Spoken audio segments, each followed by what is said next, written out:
Okay, so let's get into it, shall we? Party school is just a little phrase that I coined back when I was developing my own homeschool experience. So in about 30 seconds, we're going to look at the properties of party school and how you can turn this into a practice that brings some pixie dust, a little enchantment to your homeschool. But before we do, I have to make one announcement because I'm crazy excited about it. My DVD sets are finally produced from the BraveWriter retreat in Cincinnati in 2014. They literally arrived on my doorstep today. Someone's asking if they can watch the scope later. You sure can. This is where catch.me/BraveWriter for all replays. But yes, these are my DVDs, and I will get the order page up so that during October you can use our Oops 15 code and take $15 off the price, which will be announced on the page. But anyway, aren't they beautiful? I love the picture and I love how it turned out. These talks I'm not doing on Periscope. These are only done at retreats and conferences, and they will not be the same talks as the retreat in 2016, which is July 13th to the 15th, 2016 in Cincinnati. So if you want to come to that retreat, we'd love to have you, but you can also buy these and they won't duplicate any material. Excuse me. So yay, I'm so excited. Oh my gosh. It's like 5 DVDs and it's probably 7 hours worth of material. It's got all my PowerPoints, questions and answers. You'll see, if you were at the retreat, you'll see yourself. There's audience engagement. There are a couple of brave moms who read their free writes out loud, and that's on the DVDs. So yeah, no, it's a ton of material. This is not just me giving one little talk. This is the meat, the core of everything I teach about writing and homeschool and how to, move into that next level. And even if you've already heard some of these talks, let's say you've been to a workshop with me or you've gone to a conference, each time I deliver, they're a little bit different. And not only that, repetition is what creates the anchoring inside of you. You will be able to watch more than once or share in a homeschool support group or use these with your husband and be able to get a sense of where you're going and how to reform your homeschool to match this vision. Okay? So yay, right? I'm so excited. So I will get that up really soon. You should know this cost me a little fortune. It's not cheap to have 3 cameras, a video production crew, all the editing and processing, the camera photo shoot that went with it, the designers. But I just felt like it was long overdue. So we made this huge investment and now it's finally here and I'm very excited to share it. So thanks for being excited. And if you like what you see, I hope you'll share it with your friends so that we can get the word out there. Okay, thank you. You guys are so great. So that's the first thing. The second thing is this. If you don't follow me yet on Periscope, let's say you stumbled onto this broadcast today or your friend told you to come, would you please follow me? You can do that by tapping the little person icon on your screen and it will bring me up, and then tap on my name and there's a follow button. Oh, someone's asking how you can register for the 2016 conference. We will be posting a huge retreat page on the website, I think by November. Registration will open probably December. And we'll have all kinds of details about where to stay and what to do with your families. One of the things you can do is bring your whole family. Stay at the hotel and you sneak off to the Be Good to You retreat while they go to Kings Island, or they visit the Underground Railroad Museum, or they go to a Reds baseball game, or see the Cincinnati Zoo, which is phenomenal. So that's the kind of thing that we'll be putting together to help you make this a possibility. And I promise you'll know all about it. I'll be mentioning it again. If you need more information ever about BraveWriter and Periscope, type in bravewriter.com Periscope and it will take you to the page on our website that helps you find the replay button, the YouTube videos, how to sign up, how to download the app, okay? Screenshots if you need it. Got it? Cool. Someone said come to Alaska. We had someone from Alaska come to the retreat. Her name was Brandy. and she said it was totally worth it. You will see, she talks on one of our marketing pieces because she shared about how much she loved the retreat. So I hope you will come from Alaska to us in Cincinnati. And then, of course, invite me, of course, to Alaska. I want to come. Okay. Also, who's been watching the Enchanted Scopes? Have we been paying attention to these? The little hashtag, tap the screen with hearts if you've been seeing our Enchanted Scopes. Oh, good. Yay. So if you go on Twitter and you type the hashtag Enchanted Scopes into the search bar, you will start seeing that there are replays and live periscopes from our community about how they're sprinkling pixie dust on their homeschools. And I mean, the ideas are so helpful. One of the ways that you can catch them live is to follow the people doing the scopes. But how are we going to do that? Here's how. If you are going to create an Enchanted Scope this week, put your name right now in the comments. And when that name comes up, all of you who want to follow, tap the name and immediately follow that user. Ready? So put your name in the comments if you've either created an Enchanted Scope or plan to do one in the next month. I mean, we're going to keep this going. There's no reason to stop. And then we can follow because I need the notifications. And you can always email me your username, julie@bravewriter.com. There you go. Rebecca Bison did a fabulous one on horseback riding and autism last week. Follow her. Christy is doing an incredible series. Heather is getting ready to do one. Christine is doing them. And there are so many more. I'm watching them. Elaine Lambert did some. We are watching them flow in, and I'm hoping that you will take advantage. Alicia Hutchinson did one today. So watch these scopes because what they're doing is what I can't do. I don't have kids at home. These are moms in the trenches with their children in their homes, and their creativity is flourishing, and they are giving you tools and tips about how to make that enchanted education your own. Okay? So thank you so much, and please put your names in again if you want more followers. It's one of the fastest way to grow your lists. All right, let's get started. Do you want to see the schedule for this week real quick? So today is party school. Friday, we're going to do learning challenges or learning differences. Monday, we're doing enchanted education for teens. Wednesday, we're doing reading, all forms. Read alouds, learning to read, reading poetry, reading Shakespeare. And then next Friday, we're going to do what I call partnership home education, finding friends for you. Okay? So this gives you a little plan for the next upcoming Periscopes. Okay, we haven't even started, and I'm exhausted. But fortunately, today's topic is so much fun. Oh, one more time, take a screenshot. Ready? Everyone take a screenshot. Click, click, click. I'll hold it here for a minute. Has everyone got it? I see some cameras. That means you're screenshotting.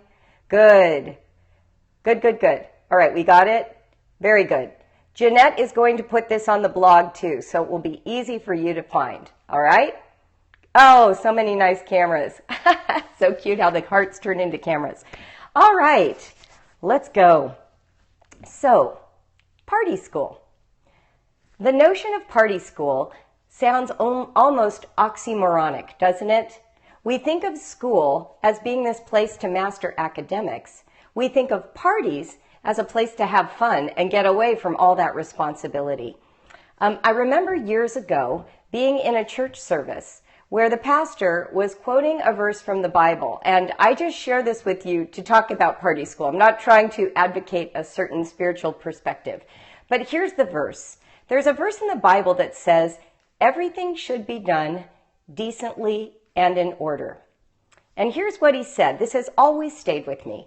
He says, in some church settings, this is how they read the verse. Everything should be done in decently and in order. Okay? Everything should be done decently and in order. And he said, but there is a different kind of order from structured environments to a party. And so here's a different way to say it when we're talking about parties. Everything should be done decently and in order. Everything should be done decently and in order. In other words, when you're in a party, Everything is happening. The decently and in order takes a back seat. When we're in a structured environment, we're like, everything should be done decently and in order. The decently and in order is like the key idea. So when we use the language of party school, it's like we're trying to merge this decently and in order structure with this free-flowing everything of the party atmosphere. Do you feel that? So here's what happened to me. I grew up in a pretty cool part of Southern California. We had this school district that was populated with ex-hippies and Peace Corps volunteers. They were adults, but they had just come right through the 1960s into the 70s, and they were brimming with creative ideas. The 70s were known in the United States as this really cool exploratory time for education. We didn't have Common Core. We didn't have standards to hit at the end of the year. We had teachers trying new things. At least we did in Malibu Canyon, where I went to school, not college. And one of the things that we did in our school district in junior high is all of the junior high social studies classes, history classes, studied about the Renaissance period. At the end of the school year, we took an entire day out of the school week, and all the 7th graders had to put on a Renaissance fair. Literally every child was engaged in some kind of activity. I was a gymnast, so I was a court jester. I had to do tricks to get food or to buy a candle. But there were candle makers, there were musicians, there were people making tea and coffee, there were people doing leather work, and everybody had a booth. And we were all dressed up in these Renaissance outfits. And we spent months preparing for this big day. And then the whole school in the 7th grade got to take the day off and have a Renaissance fair. That might be my first experience with party school. I had another teacher. She was a Peace Corps volunteer in India. She came back just jazzed. I mean, she shared with us all kinds of slides and experiences that I've never forgotten. One of the things she did with us, though, had nothing to do with India. She had us study Aztec pottery. We learned how to make it. We had models, we had designs, we painted all these pots. She took them to the kiln and had them fired. And then the magic happened. She brought these pots back to us in the classroom and handed us hammers. And we had to smash our pots with hammers and break them into pieces. And then she took them away from us. And the next night, or overnight, while we were gone, she went into the back fields outside of our junior high and dug holes and buried all of our pots. She put layers of cardboard all the way up to show the different strata of where archaeologists find shattered pottery from ancient civilizations. And when we came back to school the next day, she took us out to the field and we had to dig and find our pots and identify which stratas we found them in. Can you believe this? Now, we were in teams and my team could not find our dig. Everyone else was like, hey, I found my pot. But she forgot where ours was. So she directed us to the wrong place. And I literally started crying because I'm a high achiever and it was not okay with me that I was not finding my pot. And my team was very discouraged. She took us aside and Mrs. Fagan said to me, you're having the most genuine experience of archaeological digging because no one tells them where to find the pots. So now you get to actually experience the joy of the hunt and the discovery. I know you can do it. So we found out, we started digging and digging and digging, and the next thing you know, we found them. And I mean, you cannot believe the elation. This little group of 7th graders, we're like screaming our heads off. We're collecting our pots. We're learning how to carry them so they don't get further damaged. Then we take them back to class. And the next day she teaches us how to glue them back together and create a museum display of what we found. No, I have never forgotten it. Of course not. How could you forget something like that? It was this incredible, intense experience. We had other experiences like this in this school district. It was an amazing school district. I had a science teacher who took our class for a period of 6 weeks out to a creek behind our junior high. All we were given were markers, paper, and a clipboard. We each had to find our own place to sit where we could not see anyone else. Now, you know this would never happen today. This was the 70s where we didn't know kids could be abducted.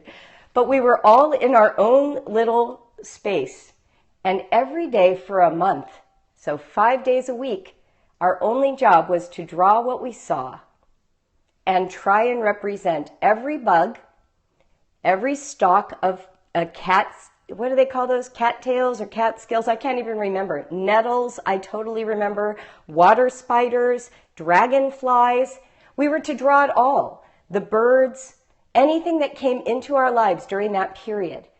Then when we went back to the classroom, she handed us field guides and helped us identify everything we had seen. And the final project was to take our space and create a map with graphics on a great big poster board and bring them in and display them. Have I ever forgotten that? No. Do I remember any of the workbooks or tests I took? Nope. What I realized early on in my own experience is that I learned the most when I was immersed in an activity, not just when I was writing, not just when I was working in a workbook, but when I got to participate in the vision of what education was all about. So I was lucky. This is what I got to do in public school.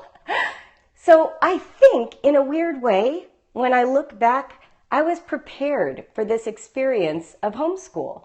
I had in my mind that school could be workbooks, but I knew it could be more than that. I knew it could be richer and deeper and more textured than just sitting at a desk, grinding it out. So I wanted to start with that because I think it helps if you know that even good public schools do this kind of thing. It's not just us crazy homeschoolers, okay? So let's get right into the content. I have my trusted PowerPoints on bigger cards today because I didn't like the tiny ones. All right. So let's do a little story time now about my experience with homeschool. When I first began homeschool, I shared in a previous scope that I was very fortunate to live near a friend who was just a little ahead of me in the journey. Her name is Dottie. In fact, just fun fact, Dottie Christensen took this picture. She did all our photography at the retreat. She's an artist. She's the most creative person in my life. And one of the things that I learned from Dottie was that it was okay to have a hands-on enchanted experience, that was valid education. Her training, in fact, is in early and childhood education, but through the arts. So she was an incredible mentor to me, and I hope I get to pass on the riches she's given to me to all of you, because it was so phenomenal for me. But one of the things that happened for me early on then is I needed a group. I realized that I had a lot of children and I was like pregnant or nursing for 12 years. How many of you have that experience? It's like you will never be without a baby on your boob or a baby in your belly. Anyone have that experience? Feels like it's going to go on forever, especially if you have any more than 3 kids. That's how it starts feeling. And so I knew that oh, look at all the hearts. Homeschoolers are so great. We have so many kids. Yes, 19 years, pregnant and nursing for 14. I cheated and had twins. Oh, these are great comments, you guys. Totally the truth.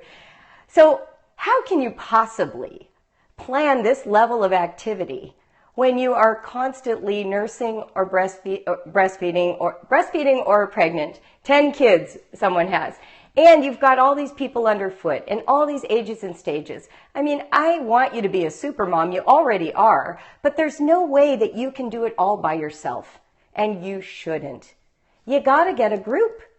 Now, I was lucky. For some reason, in my little weird condo neighborhood in Southern California, at one point there were 5 homeschooling families, and we were all friends. So I was able sometimes to do an instant party. But there was also a period of time where that was not the case. And so what I had to do is cobble together a group of friends.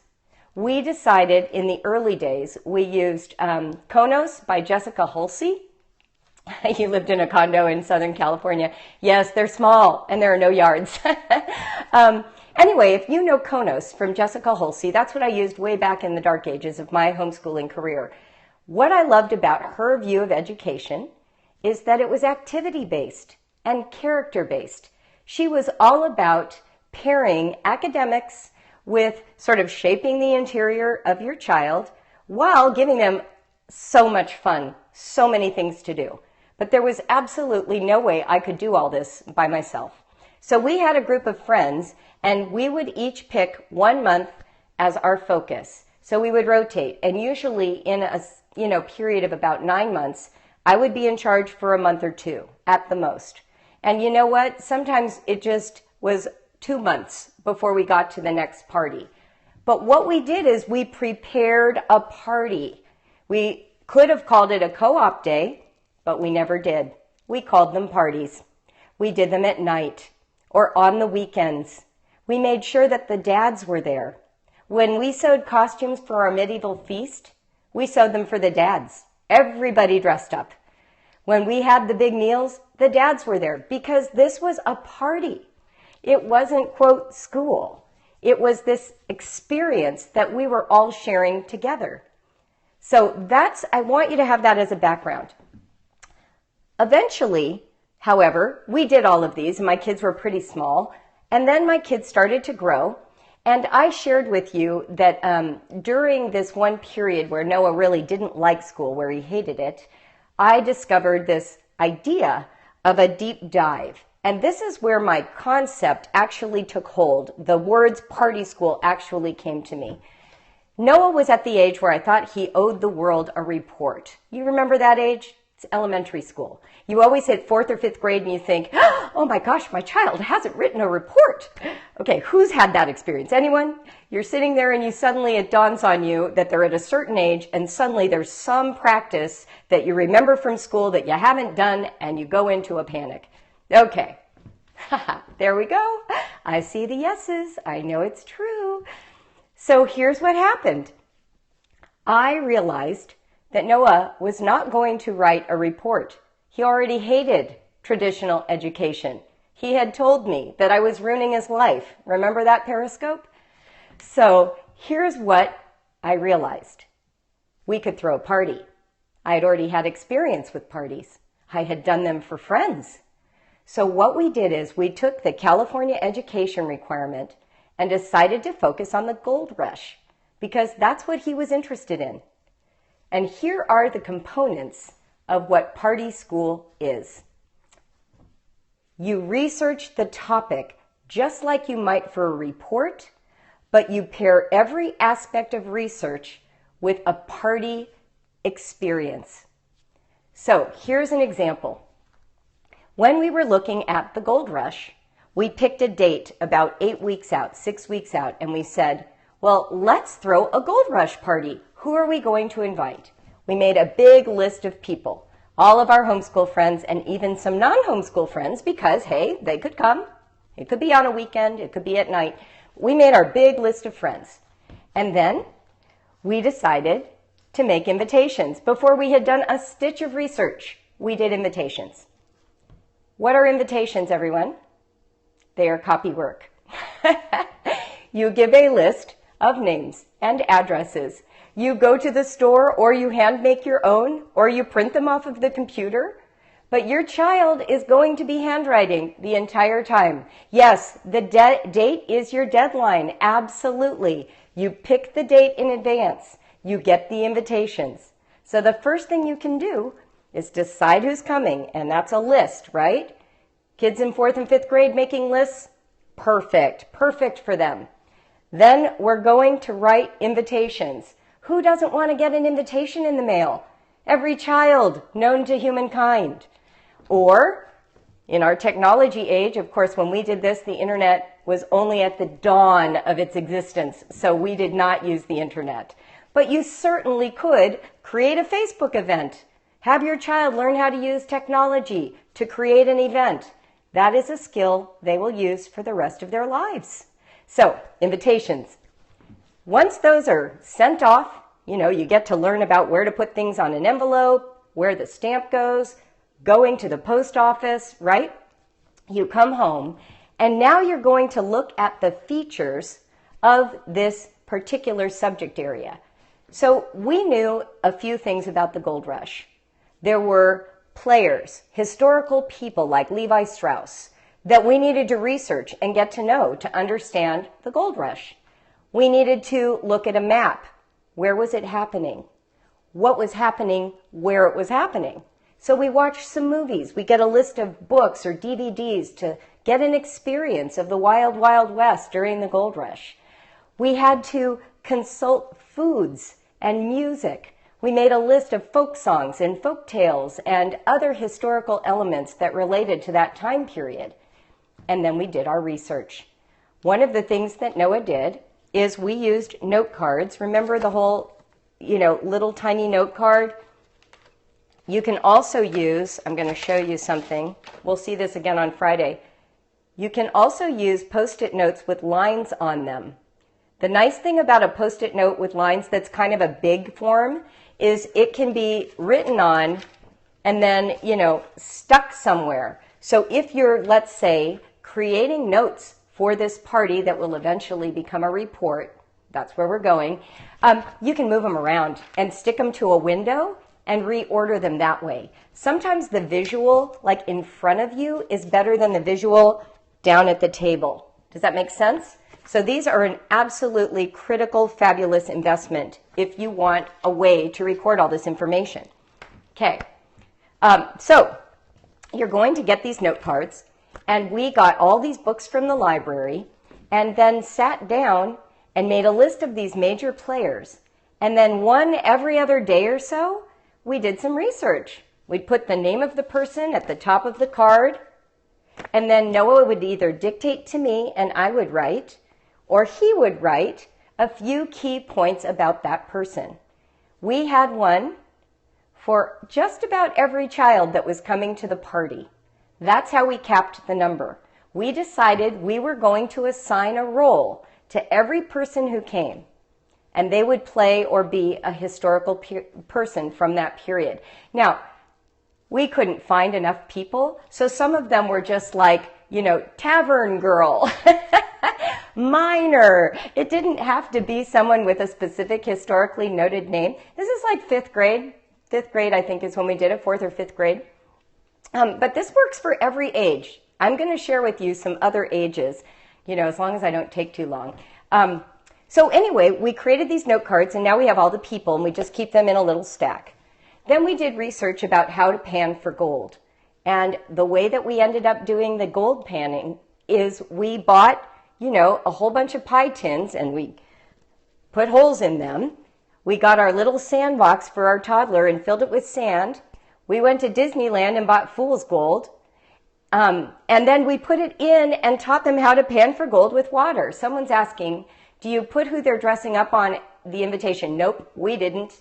We just handed them out. We did on the invitation write, come dressed up for the gold rush.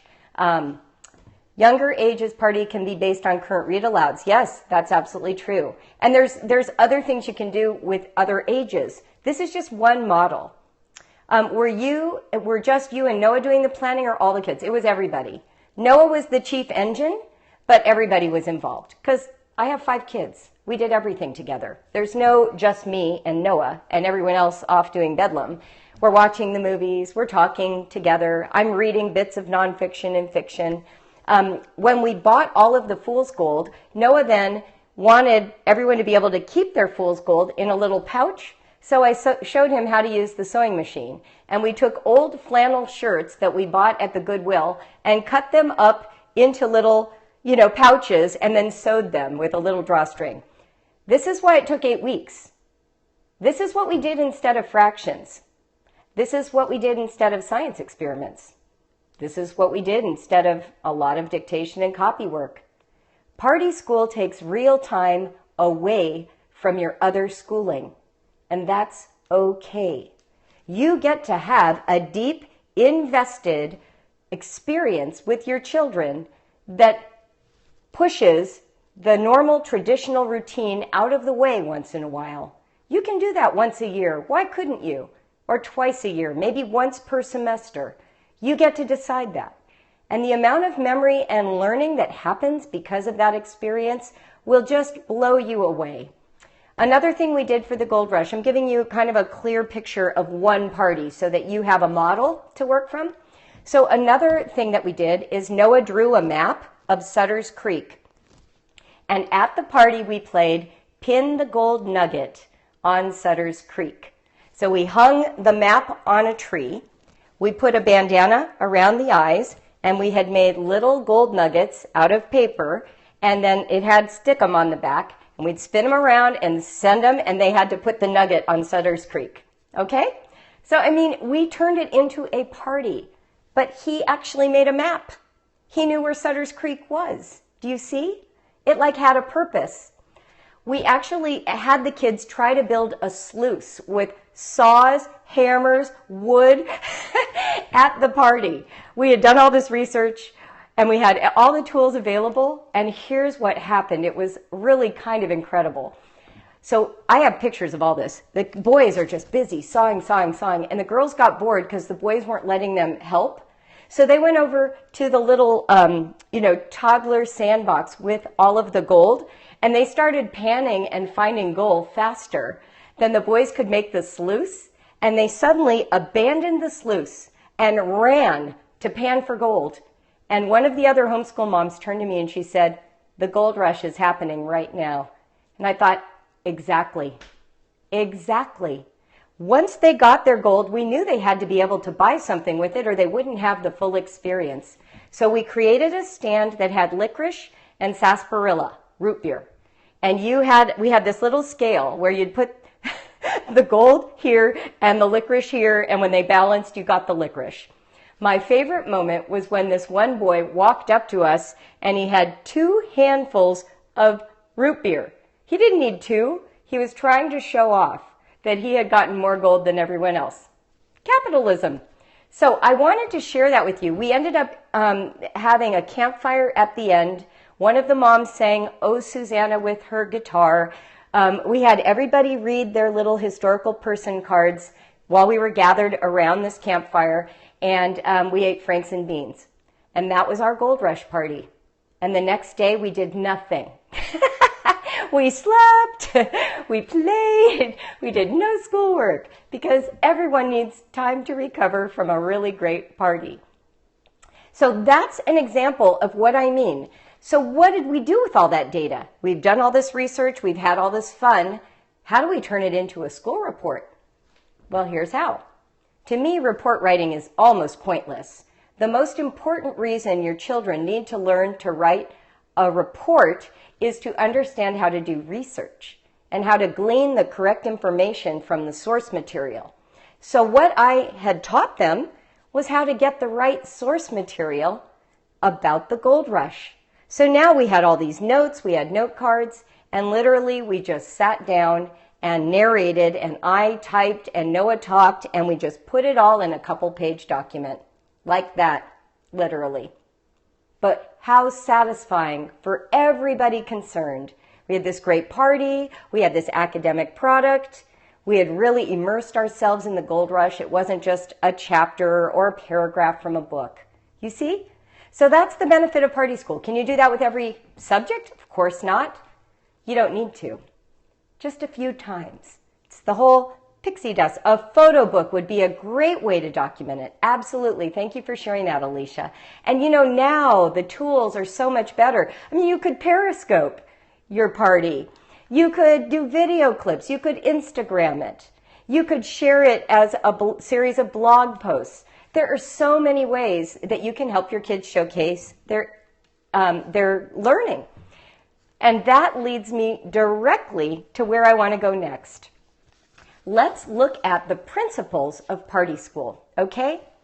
So, yes, someone said you could scan in the cards or artwork and add those too. That's Alicia Hutchinson. Exactly. And your kids will start coming up with parties. They sure will. We did a party about India when Johanna decided to write a report about India. So we had, I sort of shudder about this now. At the time, we thought it was perfectly fine. And then recently, I reminded her of this one practice we did at the party, and she's like, oh my gosh. But we did a pin the bathing woman on the Ganges River. Do you sort of hear an echo? And she was fabulous at drawing these beautiful bathing women. And we drew the whole map of India.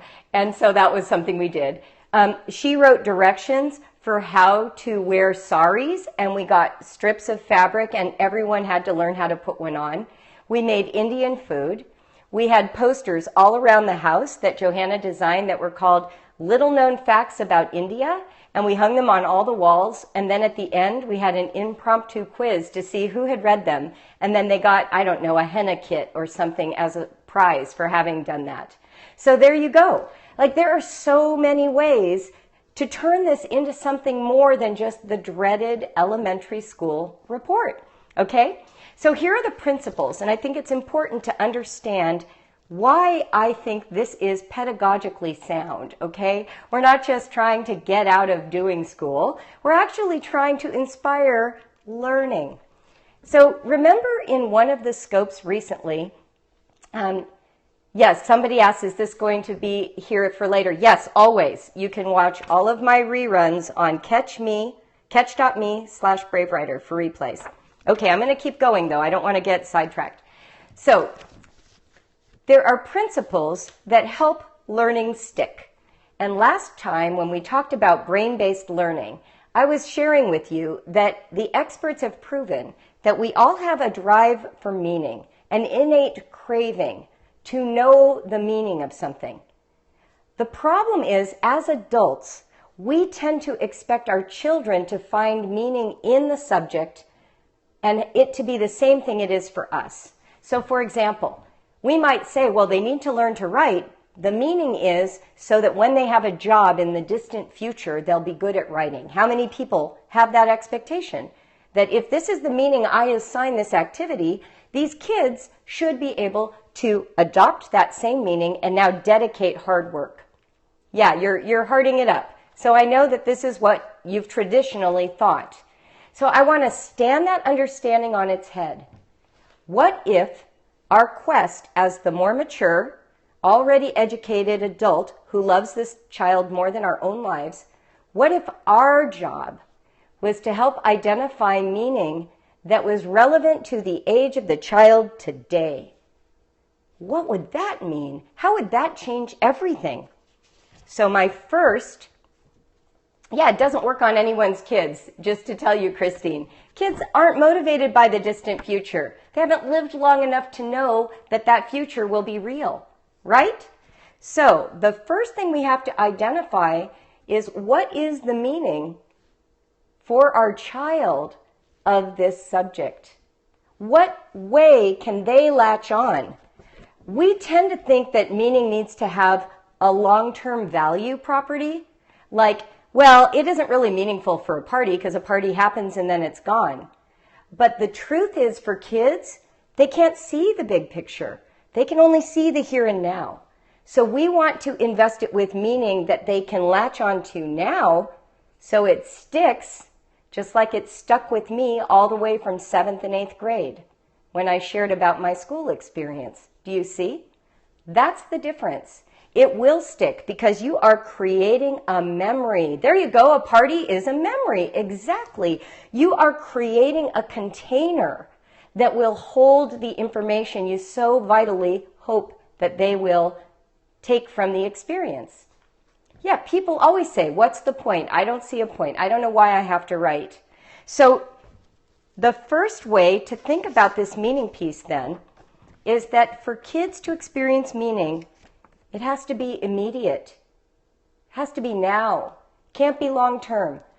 Take your little screenshots so you don't forget, okay? Number 1, immediate connection. Oh, here. I made an arrow with an exclamation point. In other words, it's got all this momentum. Boom, it happens right now. It's not something that's going to happen later. Is that clear? Okay, so that's number one. So just like we did with parties, it's an immediate meaning. It's 8 weeks out. It's not 18 years out. It's not 10 years out. It's, oh my gosh, there's going to be a party in 2 months or 1 month. You may have to do it faster. It depends on your kids. Okay, number two. So the first one is the meaning has to be immediate. The second one is the experience of meaning has to be public.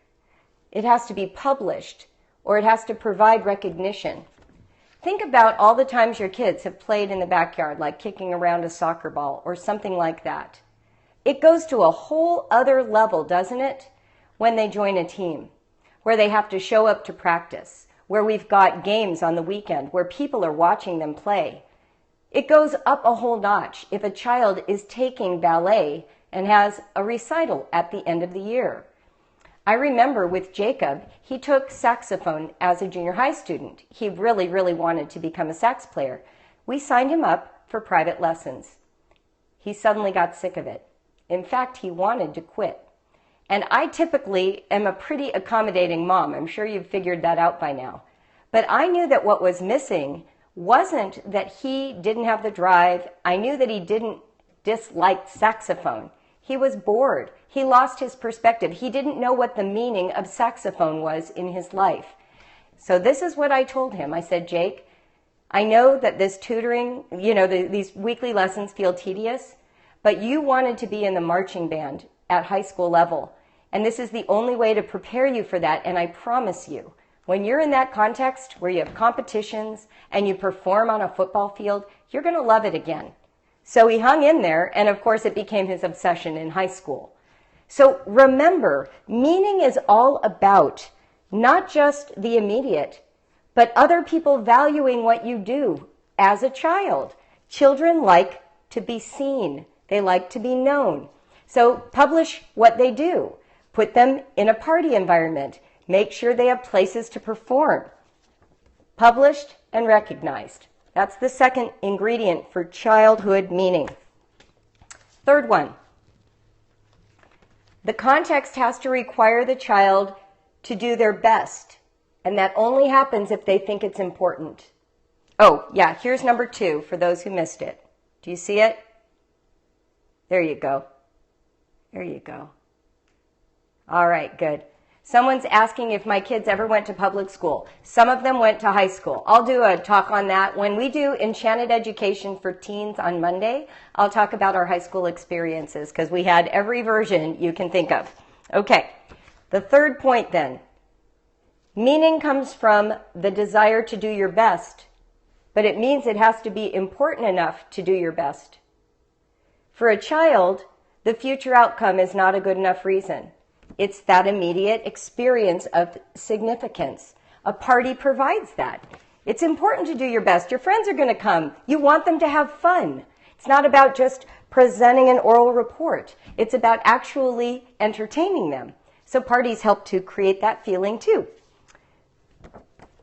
Another way to help meaning take hold, number 4, is that what you're working on has an end date, an expiration date. You're going to have this party. Okay, take your pictures because I'm going to move it. So that's one benefit of a party. It has an end date and a recovery date, right? You aren't just working on it endlessly forever and you never see any fruit, right? You're actually saying, we finished this unit and we finished it so well, all our friends came to celebrate with us. That's a very satisfying feeling for a child. And then lastly, a property of learning that is so critical to retaining what we share and teach with them is pride of accomplishment. And who doesn't know that, right? Pride of accomplishment. That means you feel so good about what you did. That boy who came to our party, he was proud of having done such a good job of panning for gold. Noah was so proud of having been able to put on a party that all of his friends wanted to come to. And it felt good to prepare, to make it something that everyone would talk about and remember whenever we went to the park or had our days of play together. That's what we're aiming for. This is why I'm all about this idea of party school. So we are almost to the end of our time, and I just wanted to give you a few more party ideas because that's really fun. What did Emma say? Making something for shows is good like this too. Yes, so what you want to consider, of course, I'm using the model of parties because we love parties and it's fun to involve other people. You may or may not have a community like that. You can certainly do it just as a family. There is a BraveWriter family that created parties around their books that they all read, and I loved this idea. I think it's on our blog somewhere. I don't know if Jeanette will be able to pull it up, but this is what I remember that I loved about it. So basically, every child got to pick a book from over the course of the school year that they had read, and they did a book fair and party. And they set the books up, you know, like this on a table, and propped them up, and then each child wrote a review of the book, and then they put out a set of stickers, and they could give it like stars, I think if I'm remembering right. And then they had food, and each person got to share about what they read, and they created this like environment that was sort of a book review environment. I know this might be the same mom. There was another mom, or it was the same mom, who used to do this with books at the start of the year. She would get all these books that she thought might be interesting to read, and she would put them on the table with her own little written reviews of each book, and the kids got to vote on which ones they were going to read during the year. Do you see what I'm saying? When we talk about sprinkling pixie dust or enchanting the education, we're talking about elevating the meaning of the moment, not always these long-term goals. Not all of us get long-term with our children. As I've shared before, not all of our kids even make it to adulthood due to tragedy. So what we are trying to do is invest this moment with learning and meaning for today, not just for the future, for family-rich experiences. Another party that we did around the solar system. So my kids and our neighbors, Dottie and her kids, we did a moon party. And we made moon pies, and we had little half-moon shaped apple slices, and we cut out cheese out of star shapes, and we hung a little like solar system handmade from the chandelier. The older daughter at Dottie's family came dressed up as Jupiter, and she put red face paint around her eye for that big red splotch. We read solar system poetry. We just talked about the sun, the stars, the moon, all the planets. And then the next day, we got our, group of homeschoolers in our neighborhood together, and we tried to make all of the planets, spread out. And we did it according to inches, and then, of course, Pluto would have been miles away, so we couldn't do Pluto. But we just helped them experience the distance between the sun and each of the planets. Another time we were studying the Pony Express, and I made a quick phone call to the families living near us, and we brought all of our bicycles out, and we wrote letters, and everyone took turns handing them off in the Pony Express around the neighborhood. Now listen, you guys are doing some of this. This is not original with me. I don't want to sound like you don't know how to do this. What I'm hoping is that I am giving you the courage to count it. This counts. This is your homeschool. This is the education that your kids deserve. It's the one you want them to have. So don't feel guilty. Don't squish it off to the side. Don't treat party school like it's what you do once you've done the academics. This needs to be the center of your homeschool identity. I mean, I know I'm being very forceful, and you get to choose not to do it if you don't want to. But what I'm saying is, feel free. Feel free to make this the center of your homeschool identity. The little graphic that we posted for Party School was a set of Harry Potter cookies. I don't know if you figured that out, but my kids grew up while the books were being released. They listened to podcasts about what might happen in the next book. They had parties every time there was a book or movie release. They made all these cookies and they acted out. They had a viral YouTube video of them acting out Harry Potter. This is all learning. This is the core of what it means to have a happy childhood. So I want to just release you to indulge your creativity. All of you have it. I'm repeatedly blown away when I go to your blogs and see your scopes, right? So that's my charge to you. As you are doing your enchanted scopes, think about putting a party scope in there, or an enchanted scope where we talk about party school. And let's just see your creativity flourish. Your children will catch your enthusiasm too. That's the thing. Those teachers I had in school who were doing this for us, they were into it. They were so into it. It was impossible not to catch their enthusiasm. And that's what you get to do for your kids. You get to be that person. So let me look at my notes. Okay, I think the only other thing I was going to mention, oh good, yes, Alicia did her enchanted scope today. I hope you'll look it up. It's in the 24-hour stream. Yes, and someone else says they'll start seeing connections everywhere while they're planning for the party. Exactly. You'll do arts and crafts. You'll make posters. You'll do dress-up clothes.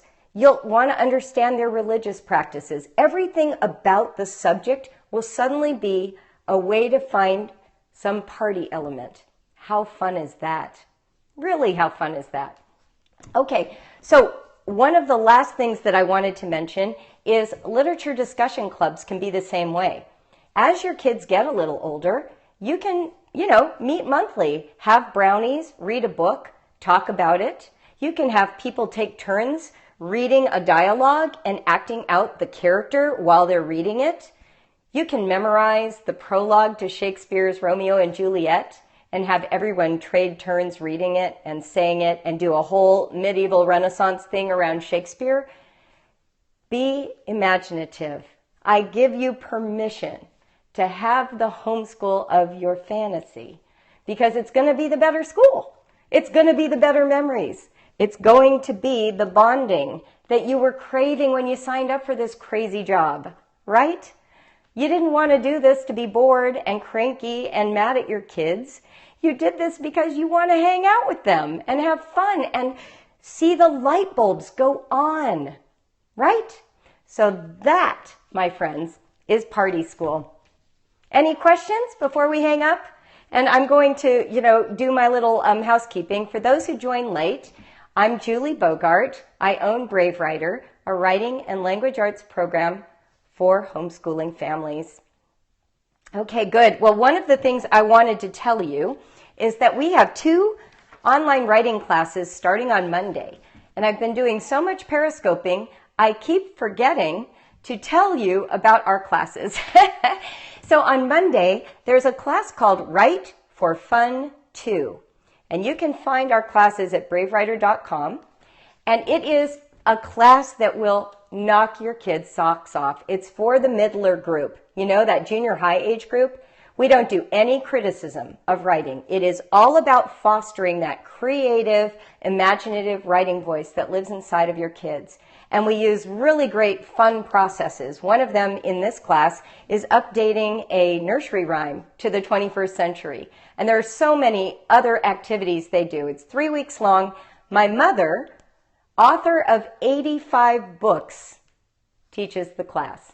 She's taught for 50 years, and the first half of her career was in children's fiction and nonfiction. She is phenomenal.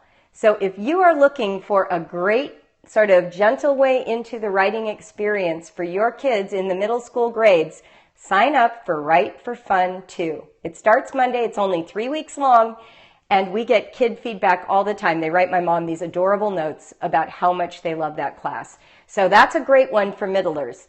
And it's $149 for one child, 3 weeks long, totally fun. The second class that starts Monday that I have failed to promote enough is the Literary Analysis of the Good Earth by Pearl S. Buck. That class is for high school students who want to not just discuss a book, but then write a response to it. So our Boomerang Book Club is for just discussion. These literary analysis classes allow students then to write a response, either an essay or some kind of creative response paper. It's all guided by an instructor. The Good Earth is a phenomenal book. It is one of my favorites from my own high school experience, and it is a look at China before the modern era, which is incredibly valuable for a high school education. China is such a big part of our world consciousness now, and getting some experience with where they've come from helps you interpret what they're about now. So I highly recommend that class for high schoolers. It also starts on Monday. So you can find out more about both of those at BraveWriter.com. And then lastly, we have all these new members at the Homeschool Alliance, CoachJulieBogart.com. And that's where you sign up if you want more in-depth coaching. It's for people who are ready to sort of dive deep and learn about their children and get this sort of masterclass graduate level homeschool support and advice. Yay, I'm glad you said that. The Homeschool Alliance is the safest homeschool discussion space on the internet. I'm just going to be bold and claim that it is because I want it that way. And you get to take your academic and thinking risks, and we support each other in cultivating the homeschool that you really want to live. Okay? Whew, my gosh, that was really fun. I feel exhausted.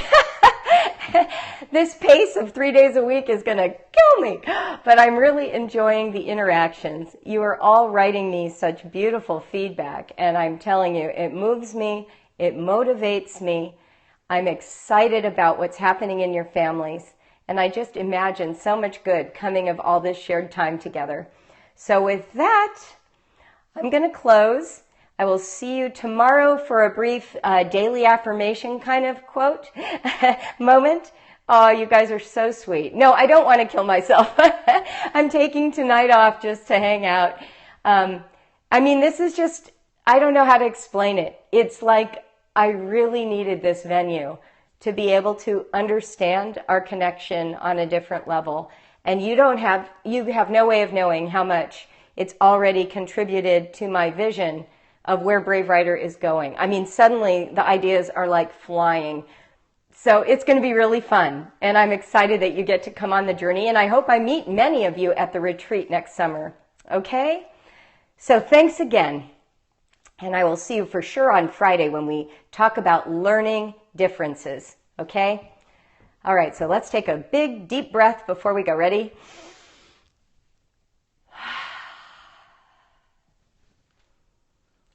Live honestly. Write bravely. Love you all.